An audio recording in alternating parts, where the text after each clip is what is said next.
uses a little less energy than for the Apollo program.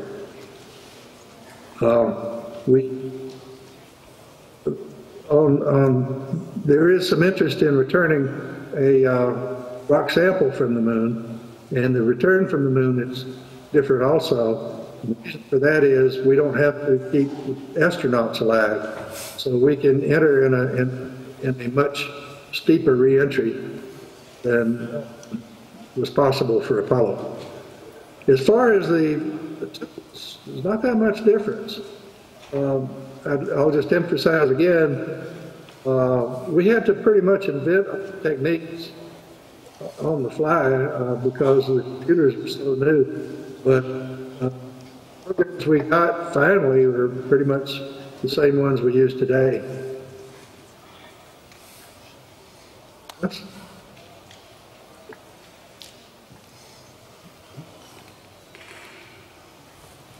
Any more questions? Yes? No? If you've got any more questions, now's the time.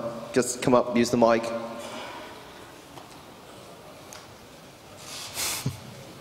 Wow, stunned.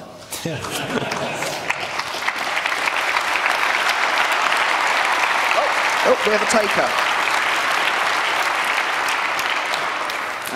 Hello, I was wondering, since there is no astronauts involved this time, is there some simplification you can do to the orbit, the trajectory, so that you don't have to have all the variables for a four-body problem? Or is there some simplification, or is the sun always involved, however you do it? Yeah, I'm glad you asked that, because there are quite a number of simplifications. The easiest one is just to execute a two-body orbit. If you think about it, the perigee of ellipse needs to be near the Earth. The apogee needs to be, it has to at least reach the orbit of the Moon. So if you design an elliptical orbit, that eccentricity, if you time it right, you'll find that you do hit the Moon. It's a lot easier when we're just trying to hit it as opposed to swing back. Also, there's some techniques that we worked out. There's a thing called patch conic. You might be familiar with that. Sometimes it's called matched conic. It's used a lot for interplanetary missions. There's what they call a sphere of influence around the Moon. And if you make the assumption, simplifying assumption, that outside that sphere of influence, motion is fairly two-body relative to the Earth, inside it's two-body relative to the Moon, then you can't get accurate trajectories, but you can get very nice motions that you can use for parametric studies, that kind of thing. There's an even more interesting one, which I think I invented. Now, you never know about these things, but it's based on a very simple principle. Because this orbit is almost parabolic, the energy turns out to be dependent only on the angular momentum. So if you leave the vicinity of the Moon at the right angular momentum, which of course translates to a velocity relative to the Earth, then you're going to re-enter at the desired altitude. And I'll mention that in Apollo 13, remember they had to do manual burns, manual mid-course corrections to hit the re-entry card. That's how that was done. It was done strictly by matching the angular momentum that they needed. Next. Okay.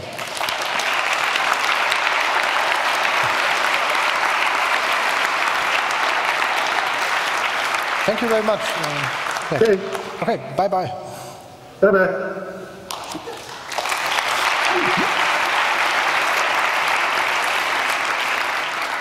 Okay, I'm not sure about the schedule. As you saw, we've got one part left in regards of the communications. Is this okay? I think it's 15 minutes, should be fine, no? Okay. And I'm pretty sure you will like this part. Whew, okay. Let's see if this works again. Oh, no, the mouse. Yeah, okay, special guest. Stop. 45 is absolutely perfect. I just need 15. Okay. That's okay, fine, perfect. Okay. As you can see right there, and now for something completely different. So just get rid of trajectories and Google Lunar X PRIZE for first. And let's think about communication and how to do it a better way right now. So first of all, as we've developed a solution, I would like to start with the problem. So, what is the problem? Because if you don't have a problem, why develop a solution? It's because it's quite boring. So, okay, first of all, we have space. Well, space is always, it's big, it's really big. It's cold, and most important, it's empty. It's not 100% empty, but you've got a giant distance between stars, even between planets. So here we are, starting with our problem.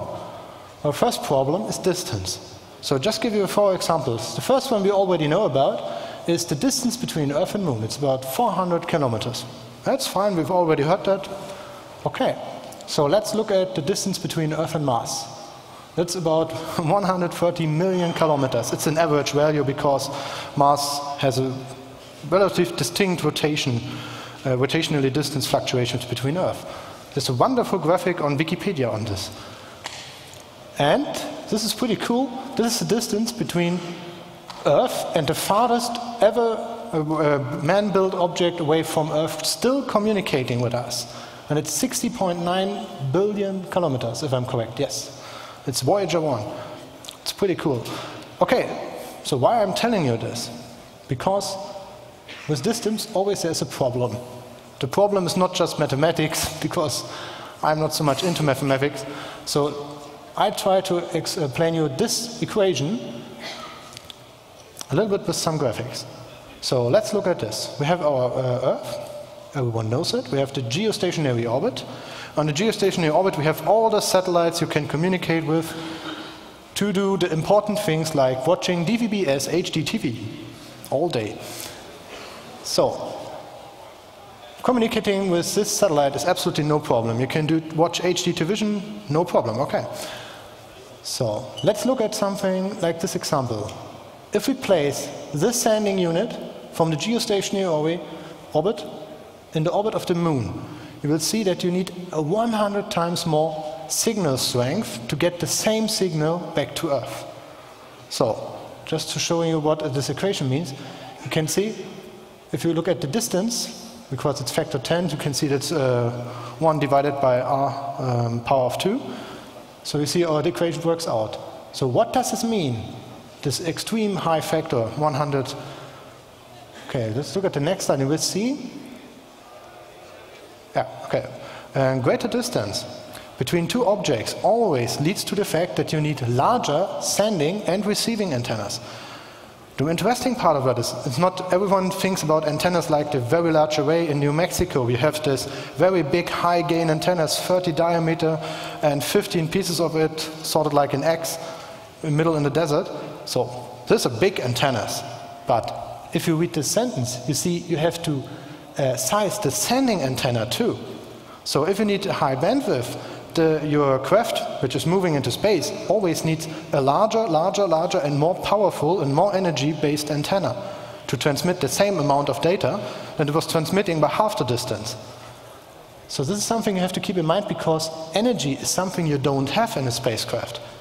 The best energy option you have in a spacecraft is an isotopic generator. It's called RTG. Most people say, hey, use solar panels. Solar panels are great, but they have some problems, some side effects. First of all, sometimes you don't have direct sunlight, but that's not the biggest problem. The biggest problem is that solar panels sometimes, they have a limited lifetime. Let's say about 30 years and they're burned out. They are not producing the same amount of energy they produce in the first year. Solar panels have a distinct lifetime, normally